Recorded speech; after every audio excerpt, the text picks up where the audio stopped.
most of the contract labor is either went back to their hometown or is struggling to reach back. The companies are facing a lot of issues in the hiring and sustaining the labor for the manufacturing units.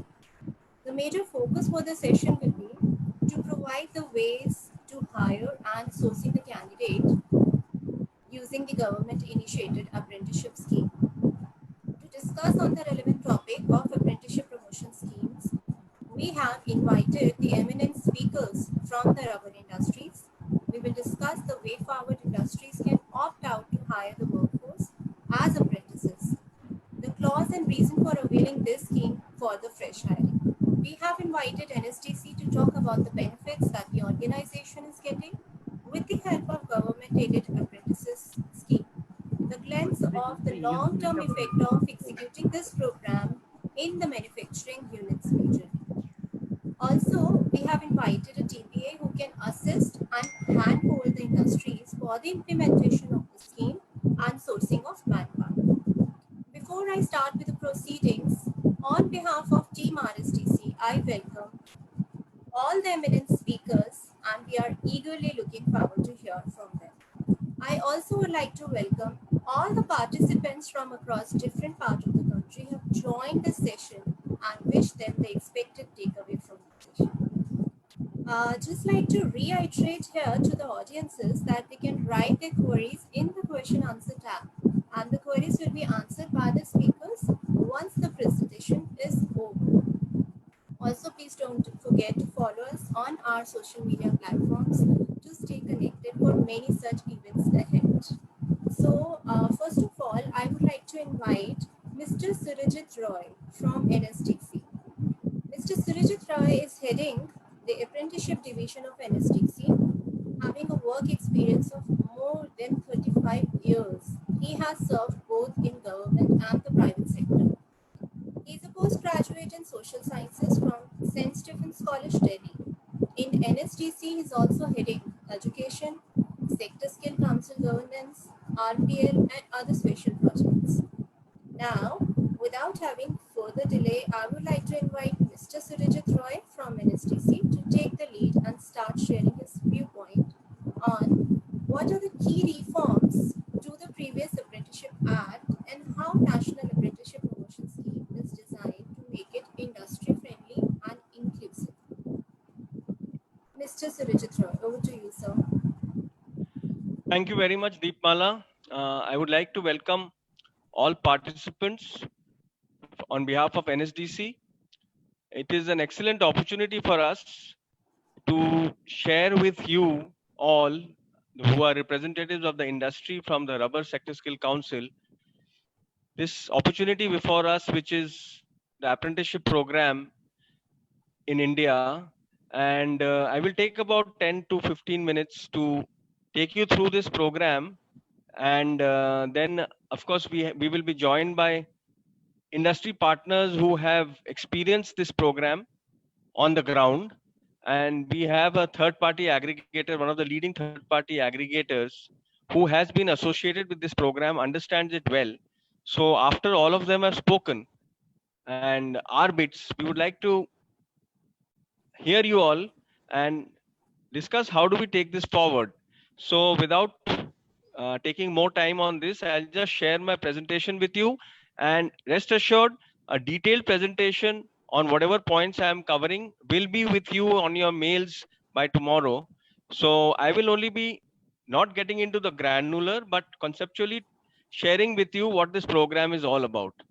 Just give me a moment to share the presentation on screen.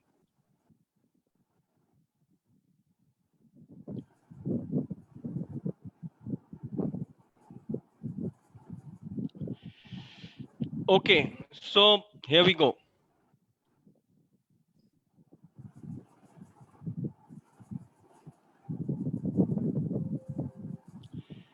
First things first, what is the concept and the context of apprenticeship in India? Most of you must be familiar with the concept that apprenticeship is a kind of a bridge between supply of educated and skilled manpower and the demand of the industry for ready to employ manpower. because the education and skill system does not offer an opportunity for the youngsters to get exposed to the shop floor, the machines and the processes. The demand side does not get the ready to employ people. What they have to do is therefore recruit an educated, skilled person who meets the requirements of their job roles theoretically, and then post employment, they train such people on the shop floor. While apprenticeship as a concept has been there in India for the last 60 years, it is law in India for the last 60 years. While apprenticeship has been pretty popular as a last mile training tool and a first mile pre HR recruitment tool to the industry, it has not found too much popularity in India for whatever reason. We'll come to that. The context in India today is that on the supply side, all of us know we are a young nation, a lot of people who are educated looking for employment, and now a lot of people who are skilled beyond education or in parallel with education looking for employment. On the demand side, India is one of the fastest despite COVID. This is a temporary phenomena. Paralysis globally, no doubt, but I would still like to say it is temporary. So the Indian economy is growing, one of the fastest growing economies globally. So there is a huge requirement for skilled manpower, ready to employ manpower. The developed countries are aging, so there is a requirement of youngsters who are ready to be employed globally also. So there could not have been a better opportunity for apprenticeship and a better context for apprenticeship to take off. What is interesting or makes it different from a theoretical opportunity to a practical opportunity is the way the law is positioned today.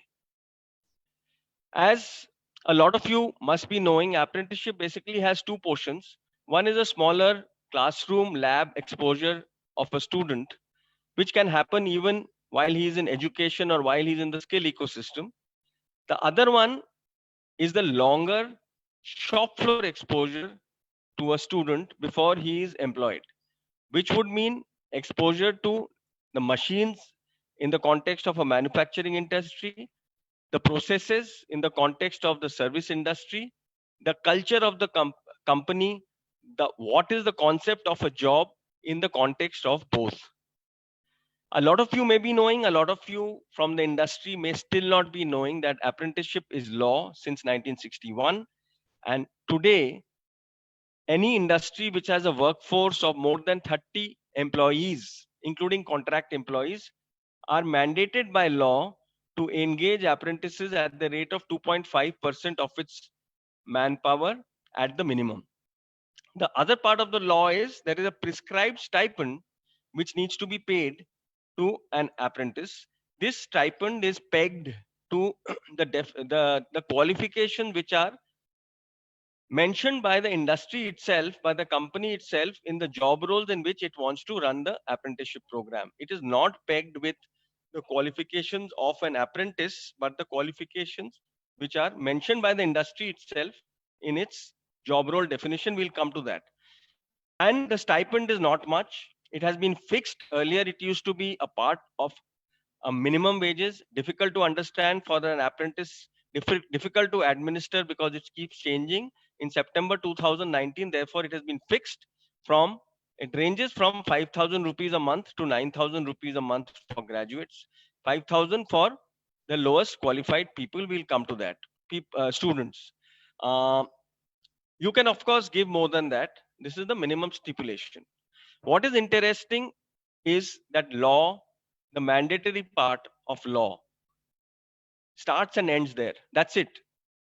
What happens in the act thereafter is the discretion, plethora of discretion given to companies to design and run its apprenticeship program. This opportunity was not available ever before to the companies. So the companies who have been saying that it's a good program, conceptually we want to do it, we are unable to do it because even though we believe in the program, even though it is very popular in the West, in India, we cannot do it because it is too restrictive.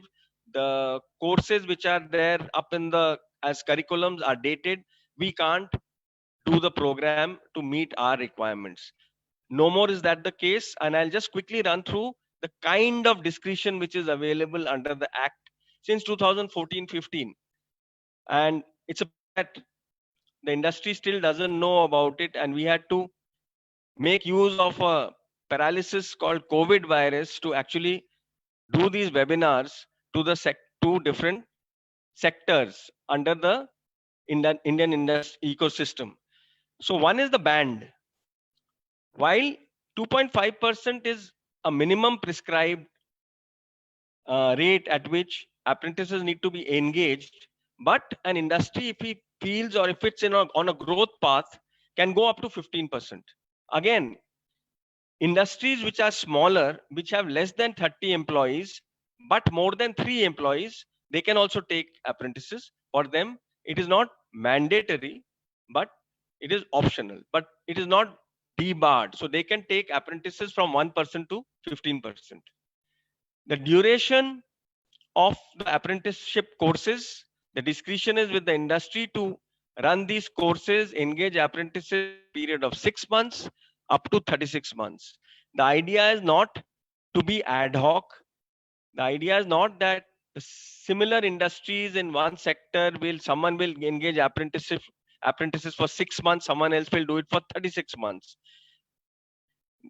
Faith has been put on the industry that they do it properly.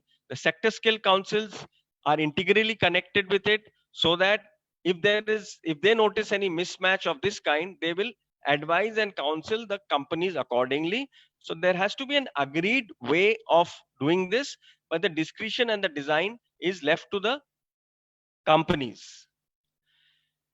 Where you would want to do the basic training classroom component is left to you. You can be a training partner. You can do it in your own establishments in the premises. You can select a training partner, do it outside your company premises. It's left to you. How do you design the course? What kind of course do you select has been left to you. There is a template. If you want to design your own course, it is up on the portal. We'll come to the portal later.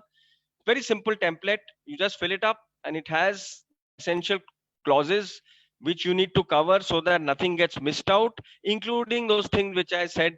What are the job roles? What is the qualification of an apprentice you are looking at, etc., etc. Everything gets filled, and you are up and running in maybe 5, 7, 10 days time. You can select courses which are pre-notified. The earlier courses which you used to do in designated trades, some of you who are familiar, courses under board for graduate engineers, but you can choose to say, I don't want this, I don't want that either, I want to choose my own course. Well and good. This is a third window which has been opened up to the industry from 2014-15, which are called optional trades. So it's up to you to select and put it on the portal and run your program. No approval is required. It is applicable now both to the manufacturing sector and the service sector. So it is no more restricted to the manufacturing sector. Sourcing of candidates, no more ITI diplomas and graduate engineers only. It is open to non-engineering verticals also. In fact, any student who has passed class 5 upwards can become an apprentice. And that's why I said for class 5 upwards, the minimum stipend stipulated is 5,000, and up to graduates, the maximum is 9,000. Now, when I say this, it does not mean an industry has to take a class 5 as an apprentice. When you define your job roles, it is left to you who you say you want in that kind of job role. So a construction sector industry may say, I need a mason, I need a plumber. Obviously, you don't need a graduate for that. Therefore, that companies can say, I'm okay with a class 5 person and I will pay them 5,000 rupees. But if a person is a graduate and wants to join as a mason, he cannot get 9,000 rupees. He will obviously, he's opting for a lower category job, so he will be paid 5,000 rupees. This is the discretion in law. Beyond the law, everything is managed on a portal. So there is no movement of paper, there is no movement of people. Everything and anything in that act whatever is being managed is on the portal. The sector skill councils, the NSDC, and if you want to run the designated trades, the DGT, all of this now is on one portal. During lockdown, this is one shift which has happened, which the third party aggregators may or may not even be aware. It's a very new thing. The old DGT portal has shut. There is now only one portal which is integrated, which is running both the optional trades, and the entire program has been run now on one portal. Next, the legal status of an apprentice under Apprenticeship Act is that he is not a worker, so a company is not obliged to employ him after he completes his training as an apprentice. But if you actually run the program and you see that you can design it as per your requirements, you get to select the apprentice just like the way you would select a direct recruit. You train him on your own shop floor, and it is no more restricted. I am not going to subscribe in the as a government. You will take 3 engineers, 3 accountants, 4 storekeepers this year. It is up to you. You want to take 1, 3, 6, 8 of different kinds of requirements, support services, core services, completely left to you. Year to year, you can change not only the percentage, but the kind of apprentices you need. So it's a kind of a HR tool.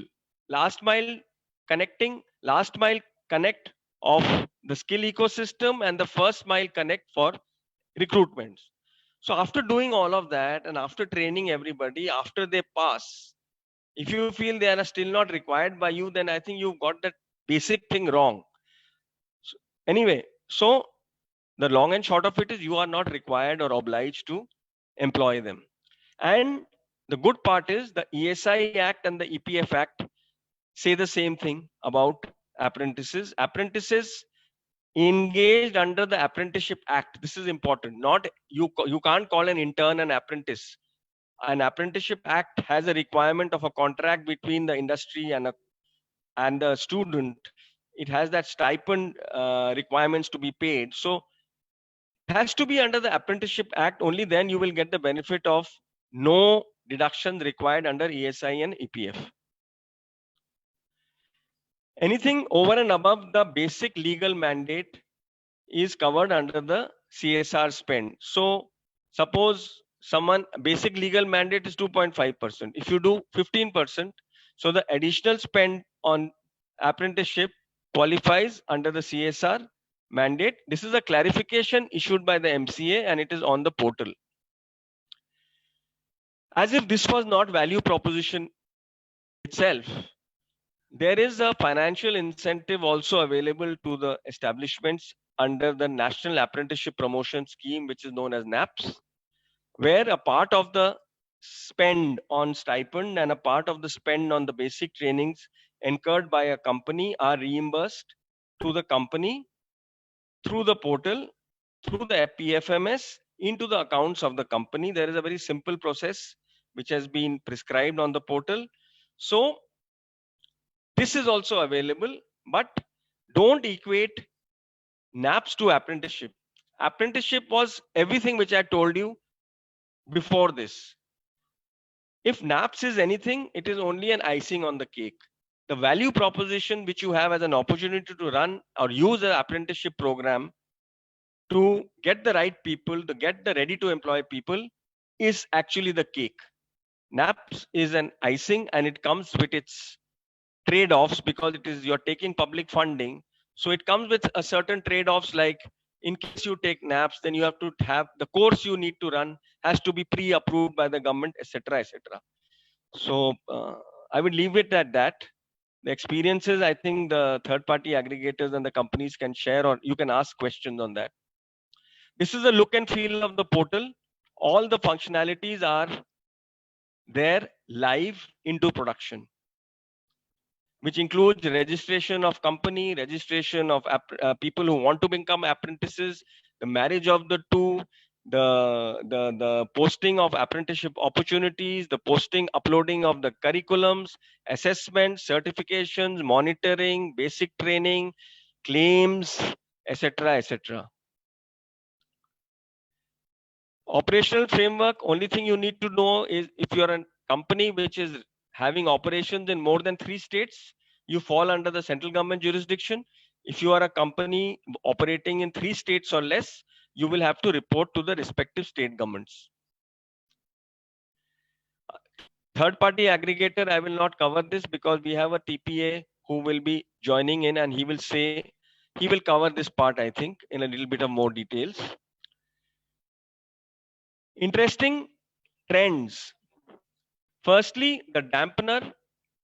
2014-15, as I said, there was comprehensive amendments in law. 2016, the National Apprenticeship Promotion Scheme subsidies came in, but it was not till the latter half of 18-19 that we started taking this program to the industry. For whatever reasons, this has got delayed, but now it has picked up. 1920 was phenomenal as far as growth is concerned.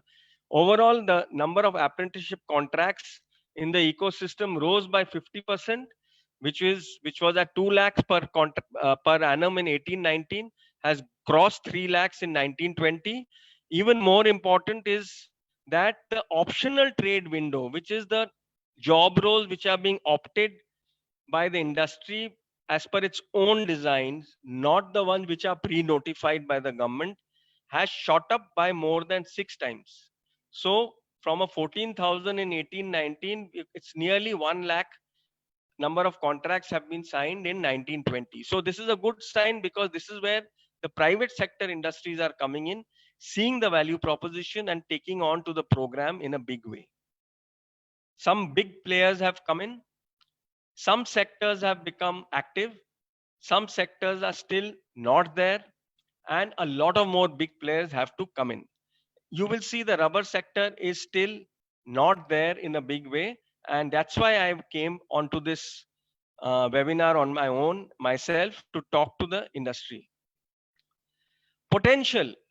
While we can say 50% growth, 6 times growth, the 6th All India census, and this is where the MSMEs come in also, while it says that there are about 1.85 lakh establishments with 27 crore employees in the mandated apprenticeship window, there are as many as 58 lakh establishments with a 36 crore employee base, which can be termed MSMEs, and I will just loosely equate it to those companies which are smaller and which for whom the apprenticeship window is not mandated but optional. It is them, it is when they see the value proposition of this program that this program will really take off. As you will see from here, and these will be passed on to you while in the email, there are about 13 lakh contracts which can be signed at the minimum 2.5% if you take both of these together, their employee base. And if you go up to 5%, which is at par with Germany, which is at 4%, you can sign as many as 30 lakh contracts at any given point of time. As against this, where I said we've reached after 50% jump and all is just 3 lakhs. So there is a huge uh, distance to cover, which I think is an opportunity also, because that means there is lots which can happen in the apprenticeship sector, and it is really going to help the availability of ready to employ skilled manpower for the industry. I will come to the benefits. Business case for apprentices. I would like you to, apart from seeing the return on investment being positive, Netherlands, USA, UK, Switzerland, this box here, which where my cursor is very important.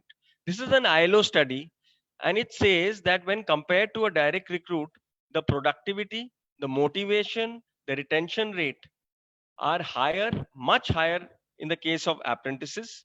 And therefore, what happens is that the cost of attrition goes down, the cost of re-recruitment goes down, cost of post-recruitment training goes down because he's already ready to get employed, he's already exposed to your shop floor.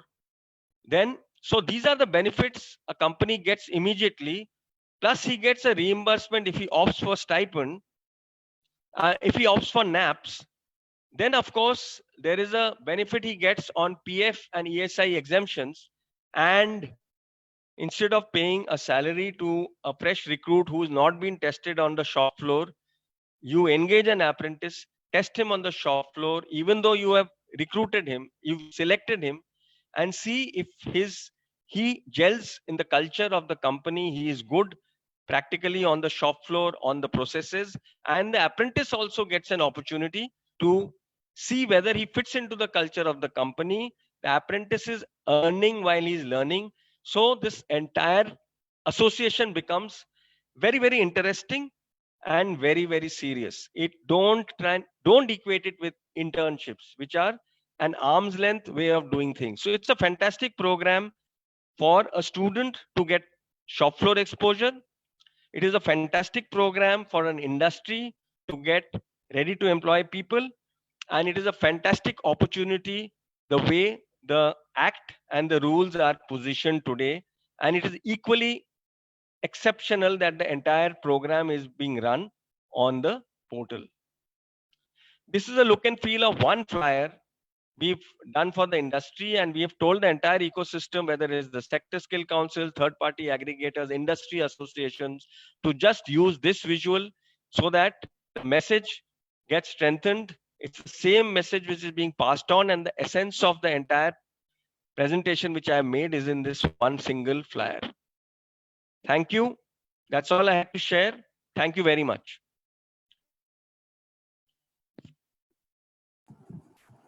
Thank you, Mr. Roy, for the insightful information. And this, of course, gives a better picture and a bigger picture about the same. And with this, to move on, whenever there is a challenge, there is a probable solution to that challenge. It's only one has to explore, experiment, and find the best possible option to adopt and implement.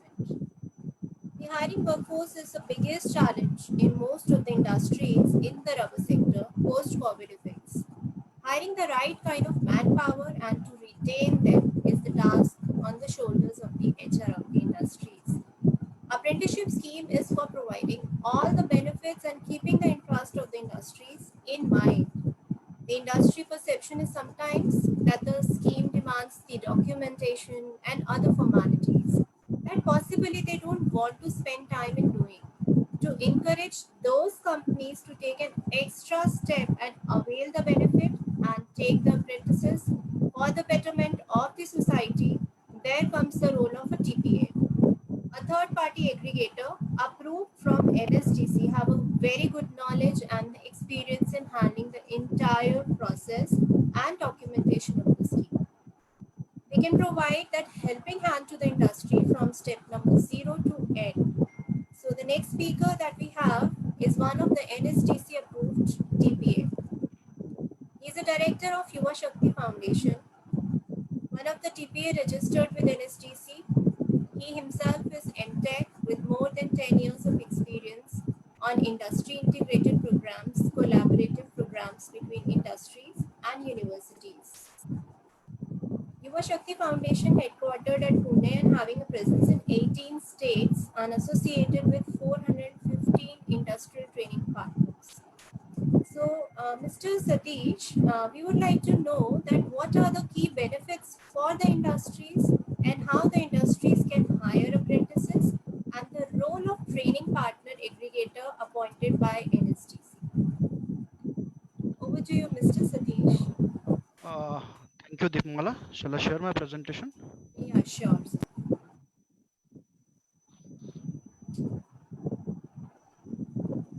Is it visible? Yes, it is visible.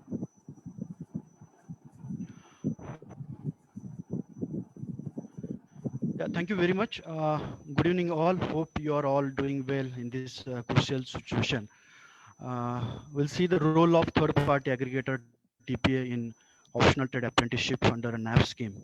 Actually, Surajit sir has covered many points. I'll just summarize it, and we'll see the operational part actually. So there are two types of scheme are available for apprenticeship, NAT scheme and NAV scheme, and there is a confusion in the mind of HR what is NAVs and what is NATs. NAPS is actually National Apprenticeship Promotion Scheme, and it's come under Ministry of Skill Development, and it's cover optional, designated, and vocational trade apprenticeship. Whereas NATS is National Apprenticeship Training Scheme, and it actually both apprenticeship, and it's come under Ministry of HRD.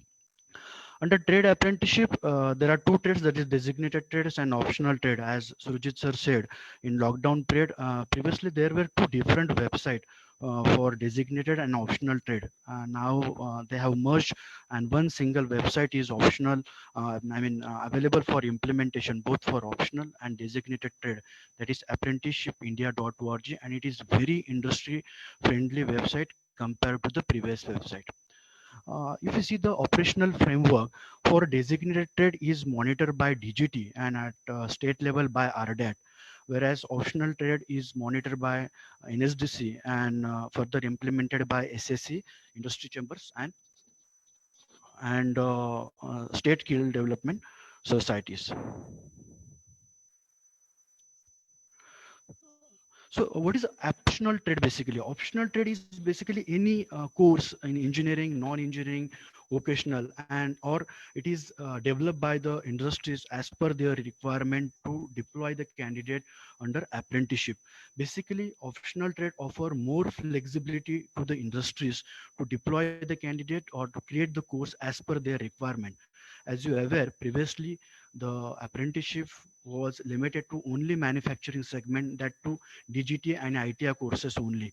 Now it is made available for all the sectors. If you understand the clear difference between designated trade and optional trade, designated trades means fixed trades that are approved by competent authority, and mainly ITI related courses, and there are around 261 odd courses are there. Whereas in optional trade, 2000 odd qualification packs are available on the apprenticeship portal in various sectors, and again you can design the courses as per your requirement.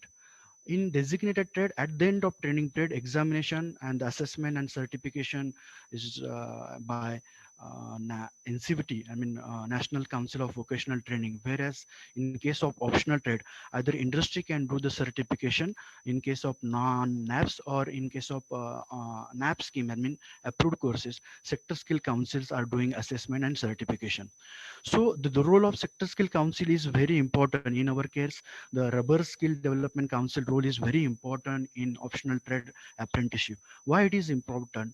Basically, as per recent amendment in Apprenticeship Act 1961, the CEO of sector skill council have assigned the role of joint apprenticeship advisor. Sector skill council are responsible for the approval of contract between employer and candidate, developing the curriculum as per industry requirement, and at the end of training period, assessment and certification. Sorry to So interrupt you, Mr. Satish. yes, Can you please be a little louder? yeah. Thanks. As far as mandate is concerned, as sir said, the industries, those are having more than 30 employees, it is mandatory to take industries in the band of minimum 2.5% of their employer strength. Total manpower strength means include everything, that is regular, contractual, and manpower.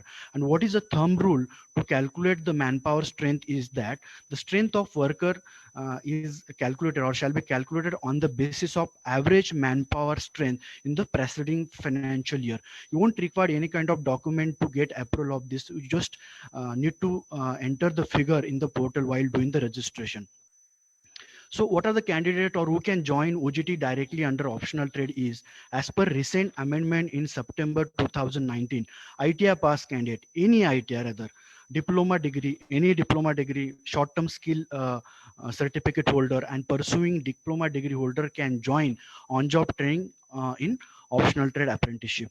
So this is a table in the notification published in September 2019.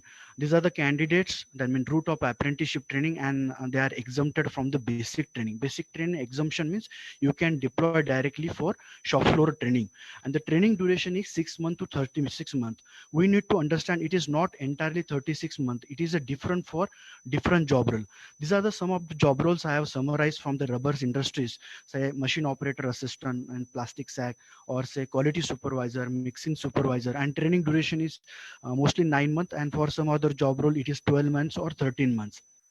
If you want to uh, i mean uh, want to engage the candidate for more duration, you can customize the course, and that will be under non-naps. We'll see the what is exactly the non-naps is.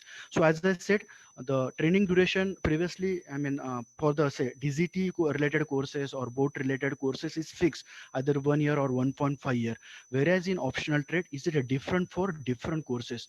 We have to check each and every job role while deploying the candidate. So, as the sir said, I'm again summarizing the things. What are the benefits industries are getting while deploying the candidate? If you see the legal benefit, no labor laws are applicable. The candidates are not allowed to participate in any kind of union-related activities, and it is not mandatory to take the candidate after completion of training period. And you can choose the candidate as per your requirement. If you see the operational benefits, now as per recent amendment, you can deploy the candidate for third shift as well. Previously, it was not allowed. And again, you can design your own courses. Termination of a training, termination of a training is through online portal only, no physical documentation. And right from fifth class to degree pass, both technical and non-technical candidate are available for the recruitments. As a commercial benefit, it is very important point for all the industries. The statutory, the compliances like PA, PSIC is not applicable. If you compare cost to company with respect to other formats, say contract labor or fixed term employees or any other format, the NAP scheme is always beneficial because again, over and above PA, PSIC benefit, you are getting a financial support from the governments. CSR benefit is also available for the apprenticeship. So this slide already been covered by Surajit sir. As sir said, there is a fixed rate of stipend with respect to the education qualification you can see on the portal. And if you compare the cost to company with other format, as I said, contract labor, NAPS or NEEM scheme even, the cost to company is always, less with respect to other format. So what are the formalities or the process to register on the portal for any industry? Very simple documentation, no need to approach any officer or no need to approach, visit any government office. Simply enter the basic detail like your registration details, GST, PAN number and Aadhaar card link bank account. And no need to produce any kind of say documentation that you have so much of strength. As I already told you the formula. So very simple process. It takes only 5 to 6 minutes to get registered on the portal. The many industries are asking whether we can take ITI or diploma pass candidate under optional trade or not. Yes, you can take any ITI or diploma pass or graduate candidate if you wish to join. For example, say ITI fitter candidate can be engaged in quality or CNC related operation if you wish to join, or again BA pass candidate in assembly related operation. As far as insurance cover is concerned, as ESIC is not applicable, so industry has to take the WC policy for all deployed candidate under apprenticeship. As far as hours of work, overtime, leaves and holidays is concerned, the weekly hours and daily hours will be as per industry policy. Of course, it should not exceed 48 hours in a week. The candidate should be exempted from the basic training. Overtime is not allowed actually. If you want to take, you have to take the approval from the apprenticeship advisor, and leaves and holiday will be industry policy. As far as their assessment and certification is concerned, this is a new concept somehow. Basically, practical assessment will be by the employer, and the theoretical will be by the respective sector skill council. Or if industry want to do the assessment in non-NAPS, they can do the assessment, and candidate will get this kind of certificate. The format of certificate is like that. What is non-naps basically? Non-naps means if you want to customize the course or their duration as per your requirement, you can create that course, but it comes under non-naps category. Non-naps means you will not get a assistance or the financial subsidy from the government.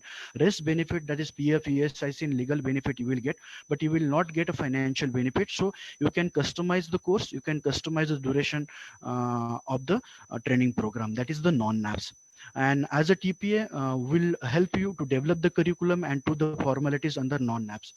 The eligibility of candidate, as I told you, is very simple. Any candidate minimum say age, say has completed 14 years of age and physically fit, having Aadhaar card, valid Aadhaar card and Aadhaar card link bank account, they can register on the portal and sign the contract of apprenticeship through the online portal only with the industries. So it is very simple process. As I said, the portal, that is apprenticeshipindia.org, is very industry friendly portal rather. This is another question asked by the industries that if they have the presence in a multiple location, can they register centrally? Yes, they can register centrally and avail the benefit of 15% of entire manpower count to deploy the maximum candidate under apprenticeship. That type of arrangement is there on the portal. You can check while doing the registration. Again, there is one more clarification, and the industries are asking whether we can take the candidate from the board or DGT or from the optional trade. So as per the clarification given by the ministry dated 2nd April 2019, say if you have a manpower strength 300 and by law you are eligible to take say 45 candidate, so you can take 20 candidate from the board and 25 candidate from the optional trade, or you can take say 20 candidate from DGT or 25 candidate from optional trade, or you can take entire candidate from the optional trades. So it is not mandated that you have to take from the board or from the DGT. And at the end of say period, you should not exceed the 15% of your manpower count. That mandate is always there. So this is freedom offered by the industries to motivate them to engage the maximum candidate under apprenticeship, whether it is uh, from DGT or from the board or from NSDC. So what is the process basically for any industry to register on the portal apprenticeshipindia.org? Select the option whether you want to go for NAPS or non-NAPS, then declare your seat, and you have to enter your manpower count. Directly you will get how many candidate you can deploy under say 15% of your total strength. Then sourcing and registration of candidate on the portal. Then you have to shortlist the region and all that thing, issue the offer letter, signing the contract, and we have to submit the contract of apprenticeship for the approval with the respective sector skill council to get the benefit under NAP scheme, that is financial benefit. And then simultaneously taking their WC policy, on job training, theoretical training either face to face or on the mobile, and assessment and certification. Very simple process. So as far as our role is concerned, we are helping the industries to handle entire life cycle, right from say joining process to certification process. That means we are helping the industries to source the candidate as per their requirement, registration of candidate, registration of establishment, and again the distribution of say the training logbook to maintain the record of training during the on-job training, the termination if anybody leaves in between, then the replacement of candidate, theoretical training in industry premises, support during the accident, stipend processing, and again the most important part, process the reimbursement claim and return on the portal site. Again, at the end of training period, we are helping industries to facilitate the training and assessment with the sector skill council and the distribution of certificate process. So entire life cycle, only the responsibility of industry is to do the stipend through the Aadhaar card link bank account only. And if they want to get the benefit from the government.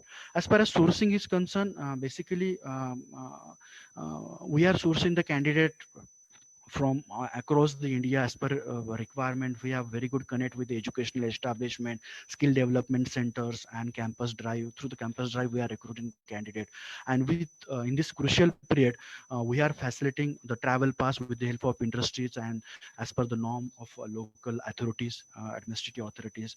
Then quarantine arrangement as per the arrangement declared and provided by either by the industries or local bodies, and again their food and lodging arrangement during the quarantine period, or for the outstate or outside candidates, that we are doing in the current period as well as far as sourcing is concerned. So as far as our organization is concerned, we headquartered at Pune, but we have presence across India. We have presence in almost in 18 states and ready to expand the operation, support the industry at any corner of it. India. We are also NEEM facilitators. We are associated with many sector skill council for training and all other training schemes rather, and will help out the industries for the sourcing and the operation under optional trade apprenticeship. Thank you. Thanks for your time. Over to you, Dipmala.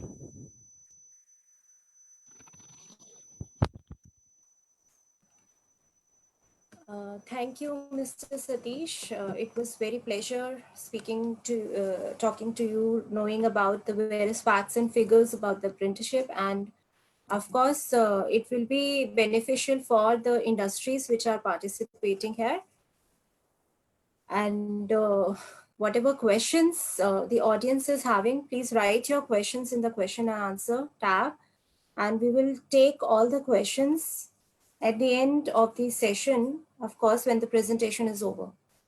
So we move towards our next speaker for this afternoon, and our next speaker is from an industry who has completed the entire life cycle of apprenticeship.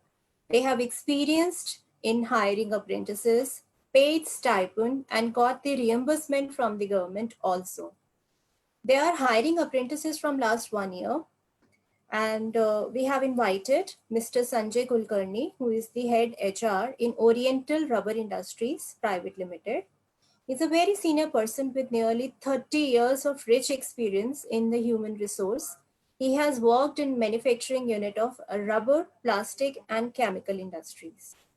So as we know that the apprenticeship training is considered to be one of the most efficient ways to develop skilled manpower for the country since 1961 under the Apprenticeship Act.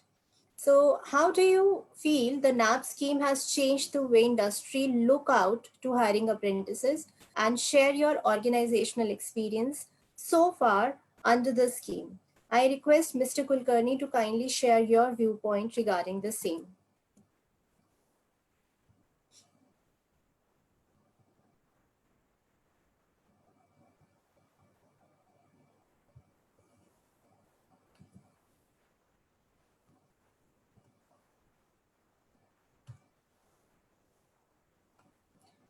Mr. Kulkarni, you're on mute.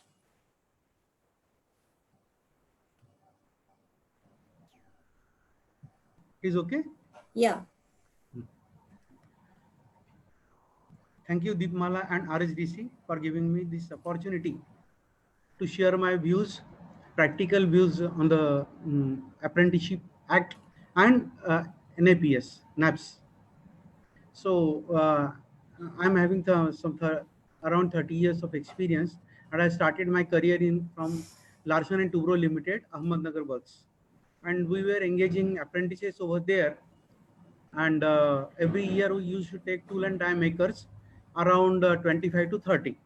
So in those days, it was from 1991, I started engaging apprentices under Apprenticeship Act. But then there were so many documentations was there. Recruitment procedure was very critical. Then we used to send them for basic basic training to ITI on every Sunday. So their training books, we were to get it completed. Every month we have to audit that their attendance, ensure that their attendance is 75%, more than 75% is there or not. So with all these activities, what was happening ki we were to engage one special person for that activity. But then when I started this uh, NAPS, recruiting candidates under NAPS, I found that as compared to that, it is very easy and easy process of recruitment, uh, recruitment, selection, and engaging the people over here. So when I went through the portal, I found that really it is a friendly portal, and anybody can use that and operate that and fill the requirement and hire the candidates. So that is very important. So organization registration is very easy over there. So no need to get much of the help, because the guidelines which are given in the system are very friendly, and we can understand it very easily. And we have done that. Even my junior also can register that. He has registered that and started the system over there. The candidates are the second is, we need not to all the time, we need not to go to search the candidates outside, or go to the contractors and go to the manpower suppliers. It is all the time, it is not required. because in that portal so many candidates are available, those who have registered and waiting for the call. That is very very important thing they have put in over there in that portal. So we have hired people from there also and recruited those people also. And there the candidates mobile numbers, email IDs are available, so we used to contact them very easily, and we find that they are responding. And most of the time what happens ki mobile numbers are there but those are not working, but in that portal the it was all the time updated, so I was very happy with that. Next slide.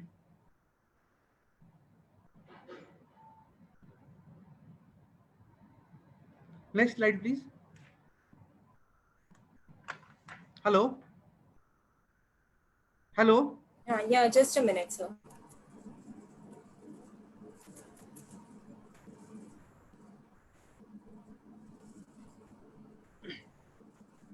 So we were engaging 12 candidates and as well as ITI candidates. Those are at our own and appointed them after filling up the information on portal. So whatever information is required on the portal, we were collecting from the candidate and we are recruited. Initially our requirement was 50, but then we have recruited 40 to 45 candidates, 12th and ITI pass candidates, those who were recruited. Out of that, the say 20% we have recruited from the portal, and 80% we have recruited directly. Those who came on the gate, we went to different colleges, ITIs, we have contacted different ITIs, and we have recruited those people over here. And we got that form filled, and it is very easy to fill the information on the portal, since the software is very software is user friendly. Once the candidate is appointed, we have to update his attendance, stipend, pay to him, etc. on portal. So in that case, actually initially we face the difficulties, but then after that we used to it, and every month on first or second that month's the previous month's attendance portal was getting open, so we were feeding it on monthly basis. And uh, where candidate attendance and stipend quarterly reimbursement calculation automatically by the system. So system is such that once you put the attendance,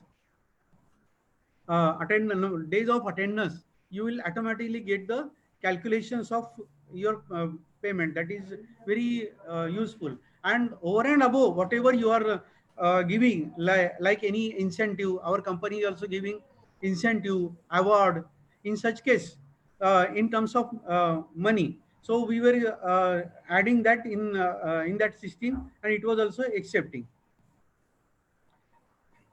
And after proper verification by the NAPS, NSDC, we were getting reimbursement. No doubt, getting reimbursement, we face little bit difficulty. But then we got reimbursement. It is not that we have not got reimbursement, but we have to do follow up with these people, and different systems. They were all the time implementing, introducing new system, new verification, and all that. But then we have done that, and we got reimbursement. Initially we find it difficult, but after that there is no difficulty, because whatever their requirements are there, we have made it initially, and put it in the portal. And this benefits of the recruiting people under NAPS is all Mr. Roy and Mr. Pawar already told. I need not to tell those benefits. But then what is important is recruitment of ITI under NAPS scheme is very useful in the sense that they, since the ITI people are technically sound, they know what is machine, what is machinery, what are the safety measures we have to take while working on the machine. So it was, we find it very easy to um, get work down from them, and learning, their learning curve was increasing. And so far as 12th candidates are there, 12th pass candidates are there, they see they have passed the 12th, they are having little better understanding, so they could able to grasp that. And the benefit, another benefit of it is organizational skill level is increased because of that. Employees will get certificate once the training is completed. So as Mr. Pawar said that the company will give them the certificate on once the course is completed. So they were getting certificate, and it is one of the best, one of the qualification they were having, those who are 12th class plus. So they are getting the rubber skill certificate. So they can use it either in our organization or anywhere else wherever they are getting opportunity in rubber industries. See, since we are engaging them for 2 years, organizational attrition level, really our experience is that our organization attrition level came down, and skill level has increased. The reason being, we have given them the training, ITI training to ITI and 12th class candidates. And as we all know that PF and ESIC is not required, no other legal compliance is required, no permanency they can claim. That is benefit, another benefit of NAPS.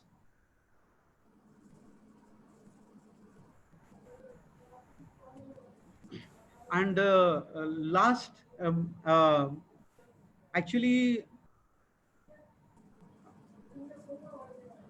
opportunity for improvement. See, while going through these all the systems, and while getting the reimbursement from the government, what we find that stipend verification takes long time. Even if we are paying them through the banks, and depositing the amount, their stipend amount in the banks, but then we find that getting reimbursement is a little bit uh, uh, difficult, because they were all the time they were using different system of verifications, and like getting bank certificate is little, see, once we have given them the bank details, deposit details, everything, once we have given the NHDC is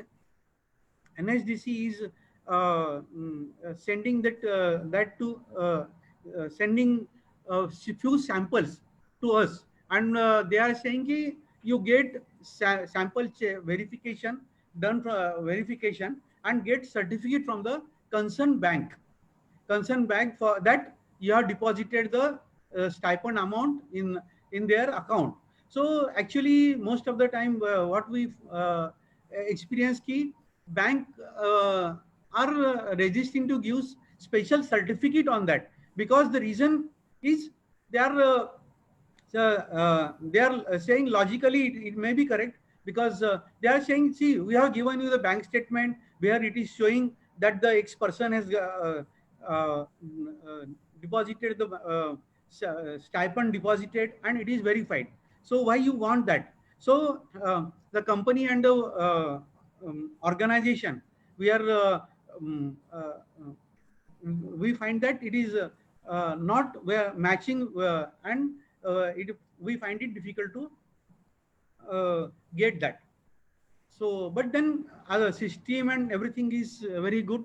But initially, when we have started this uh, uh, on NAPS portal, initially we find it very difficult.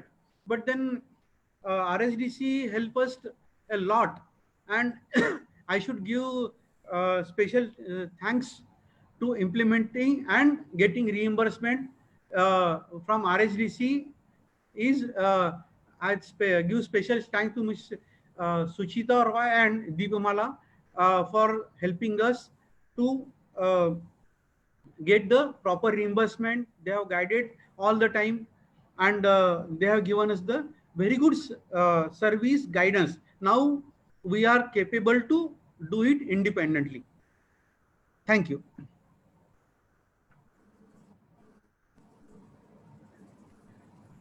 Thank you, Mr. Kulkarni. It was really nice to know from you the actual problems that technically one start initially with a new process, then gets, and how to get those problems resolved by doing it again and again. Of course, the documentation would be a challenge that we have already discussed, and TPAs are there to handhold the industries looking at those challenges. And of course, whenever there is a problem, there is a solution to it. Right. And yeah.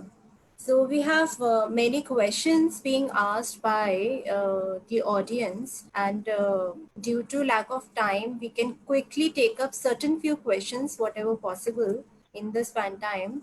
So the first question that goes to Mr. Roy, Mr. Surijit Roy. So how do you ensure the benefit of National Apprenticeship Promotion Scheme reaches the MSME and stakeholders operating at the bottom of the pyramid? Okay, now just before I answer the specific question, in fact, when I respond to Mr. Kulkarni, I think a lot of that will get answered. One thing about the reimbursement process, let me just detail it a little. Yes, initially there were both things were there. It was new to the companies, the entire portal. So obviously the first time you do something, it takes time because it's a technical interface after all. Second, as far as reimbursements are concerned, because it is a financial incentive being paid, government being government the way it is, there was a settling in process where this was also correct what he's saying, that there were changes in the requirements despite our best effort within the system not to change requirements. There were some changes in the requirements which created some hiccups, but I think those are over now. And now the sector skill councils understand it very well, we understand it very well, the companies understand it very well, the third party aggregators understand it very well. These are the set of documents, everything is up on the portal, you follow the portal, follow the SOPs, you'll get your reimbursements. That is one. Second, third, certification of the bank. Now whatever is coming as a document, there is no proof, it is just declarations. So the system or the audit requires random generation of proof. So it is automatically generated the moment the stipend claims come in. Randomization process of 10% or 5% of that sample are generated as samples, and the system requires that at least for those apprentices, please provide. Not bank certificate is not the only option. Bank certificate is one option. The other option is provide the passbook of both the company and the apprentice, matching or linking the two, debit, credit, so that it is clear. Third, and this is where I want the companies to go, this is when you are not using the portal the gateway which is available on the portal to make your stipend payment. You may be making it online, but you're not using our gateway. You may be paying it on the account, into the account of of an apprentice. You're not using the gateway which is available for paying the stipend. In future, if you use the gateway which is available to pay the stipend, there is no need for you to submit any certificate, any more documents, because there is an integrated way where electronically linked to the bank, through the bank to the other banks, and we get a verification electronically. So more and more the companies will use the gateway. The less and less the requirements for any further documentation. Now, with regard to MSMEs, I said two things. One is our intent is also to reach the MSMEs because, as I had pointed out, that there are about 58 lakh establishments which fall under the optional window, and the how we can benefit the MSMEs is two or three ways. One, take this program to MSMEs.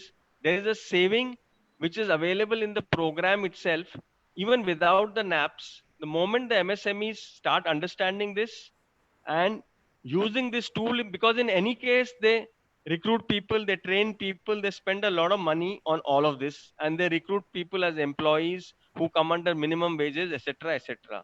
If you've understood the message which has been given on the financial benefits, on the operational benefits, moment the MSMEs take on to this under the optional window, you will reap the benefits of the scheme.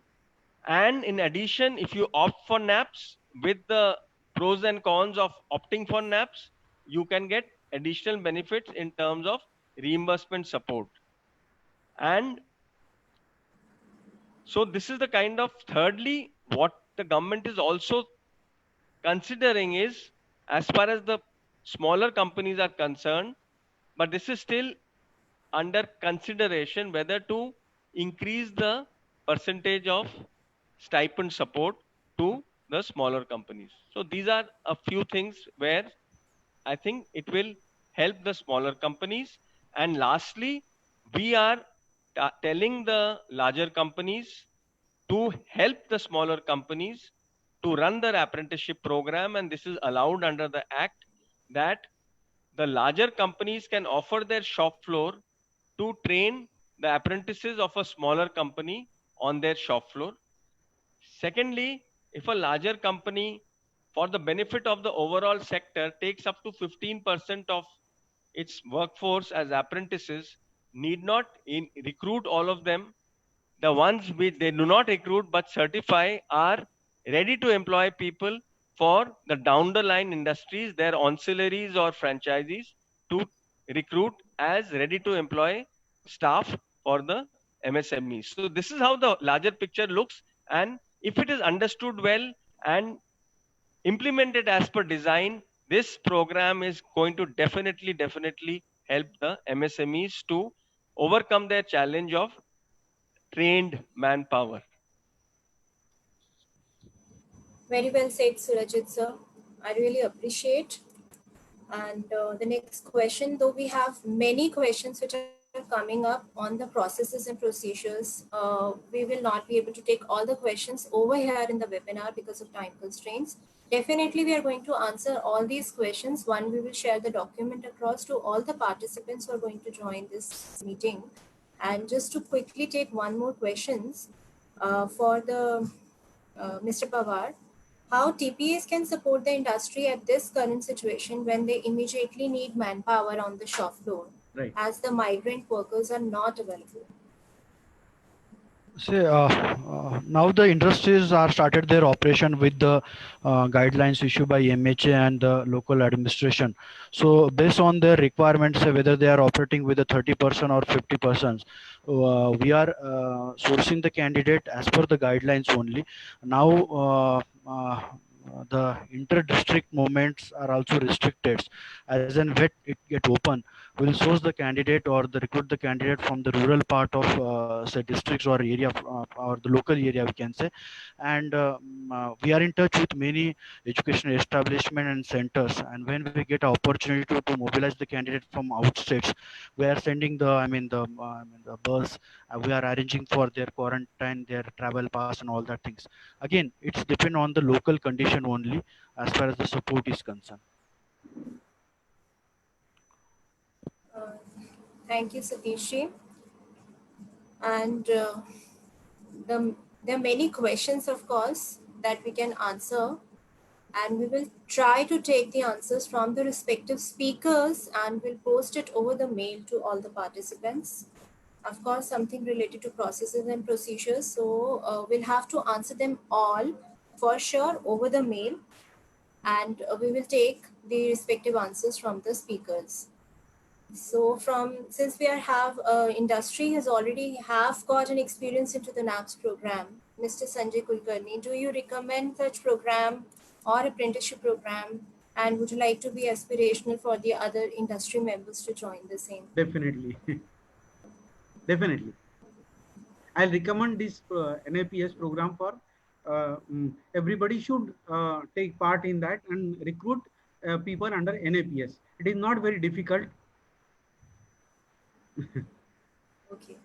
So I would like to invite Ms. Shivani Nagpal, COO, RSTC. She has joined RSTC since its inception, and of course, she is the role model for all the others which are working in the sector. So, Ms. Shivani.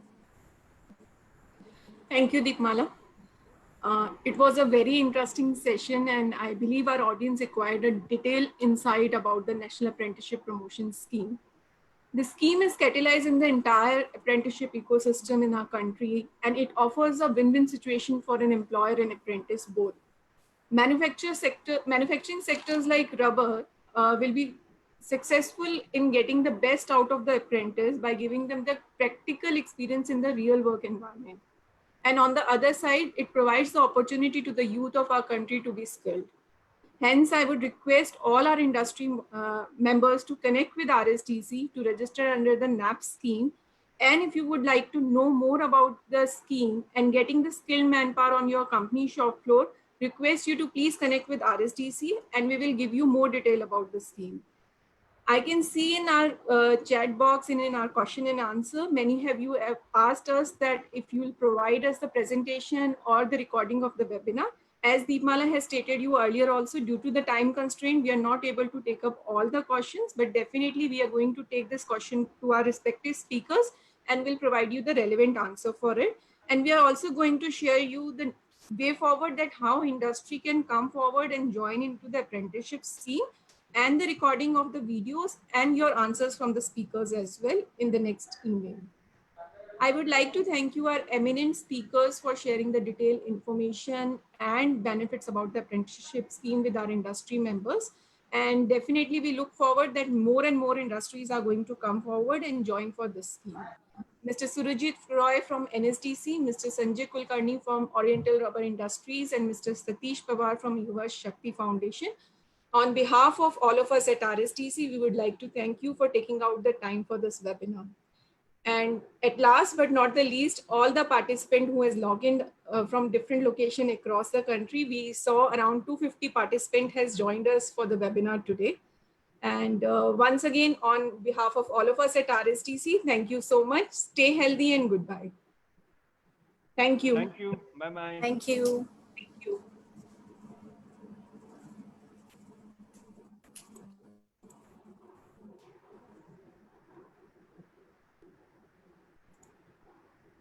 Disconnect करो.